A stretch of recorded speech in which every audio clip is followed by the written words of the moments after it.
আসসালামু আলাইকুম। Hello everyone, welcome to daily dealers with Zohra. আমার আজকের রেসিপি তেলাপিয়া ফিশ ফ্রাই। আজকে দেখাবো মাছটা কি মশলা দিয়ে আর কতক্ষণ মেরিনেট করে রাখলে ফিশ ফ্রাইটা বেশি মজার হবে। ভীষণ মজার এই ফিশ ফ্রাই যারা মাছ খেতে চান না তাদের অনেক বেশি ভালো লাগবে। চলুন শুরু করি।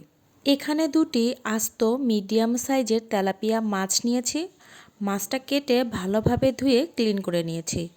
গোটা মাছ ফ্রাই করার ক্ষেত্রে মাছের দুই পাশে অবশ্যই 2-3টা জায়গায় একটু করে চিড়ে নিতে হবে, যেন মাছের ভিতরে মশলা ভালোভাবে ঢুকতে পারে। মাছের মধ্যে যে পানি আছে তা আমি একটি টিস্যু দিয়ে ভালোভাবে মুছে নিচ্ছি, যাতে মাছে কোনো পানি না থাকে। দুই পাশেই ভালোভাবে পানি মুছে নিতে হবে, তাহলে মাছটা ফ্রাই করার ক্ষেত্রে বেশি ভালো হবে। এখন মশলার পেস্ট তৈরি করে নিচ্ছি। 1 চামচ রসুন ও 1/2 চামচ আদা বাটা নিয়ে নিচ্ছি। দিয়ে দিচ্ছি 1 চামচ হলুদ গুঁড়ো, 1.5 চামচ মরিচ গুঁড়ো দিয়ে দিচ্ছি। দিয়ে দিচ্ছি স্বাদ মতো লবণ। এখন দিয়ে দিচ্ছি 1 চামচ জিরা গুঁড়ো। দিয়ে দিচ্ছি সরিষার তেল। এখানে 50 ml সরিষার তেল আছে। দিয়ে দিচ্ছি লেবুর রস।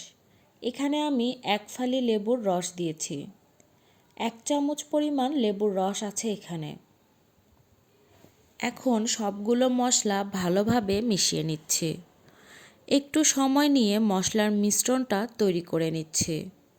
মিশ্রণটা যত ভালো হবে মাছের ম্যারিনেশনটাও তত ভালো হবে। এখন মাছের মধ্যে মশলা মাখিয়ে নিচ্ছি। চিড়ে নেওয়া অংশের ভেতরেও হাত দিয়ে ভালোভাবে মশলা মাখিয়ে নিতে হবে। সময় নিয়ে মাছের এই দুই পাশে মশলা মাখিয়ে নিতে হবে। এই কাজটুকু একটু সময় নিয়ে করতে হবে। এক পাশে মশলা মাখানো হয়ে গেলে মাছের অপর পাশেও একইভাবে মশলা মাখিয়ে নিতে হবে। মেরিনেশনটা যত ভালো হবে ফিশ ফ্রাইও খেতে তত মজার হবে। মশলা মাখিয়ে আমি 30 মিনিট রেখে দিচ্ছি। আপনাদের হাতে সময় বেশি থাকলে আরও বেশিক্ষণ রাখতে পারেন মেরিনেট করে। আমি একইভাবে অন্য মাছটিতেও মশলা মাখিয়ে নিচ্ছি। এখন মাছগুলো ভাজার জন্য চুলায় প্যান বসিয়ে দিয়ে দিচ্ছি পরিমাণ মতো তেল। তেল গরম হয়ে আসলে প্রথমে আমি একটি মাছ ভেজে নিচ্ছি। এই সময় চুলার আঁচ মিডিয়াম রাখতে হবে।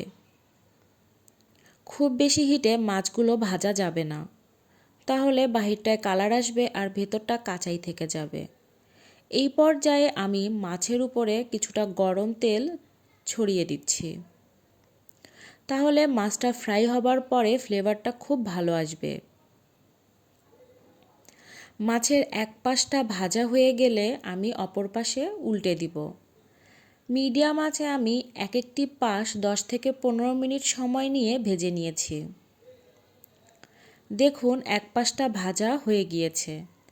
ঠিক একইভাবে আমি অপর পাশটিও ভেজে নিচ্ছি। দেখুন মাছ ভাজা একদম কমপ্লিট হয়ে গেছে। খুব বেশি সময় লাগবে না মাছটি ভাজতে। একইভাবে দুই পাশ ভাজা হয়ে গিয়েছে। এখন আমি মাছটি নামিয়ে নিচ্ছি। আমি একইভাবে অপর মাছটিও ভেজে নিয়েছি। তৈরি হয়ে গেল মজাদার ফিশ ফ্রাই।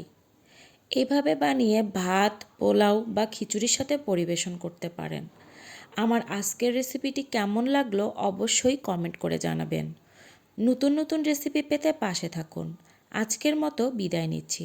আল্লাহ হাফেজ।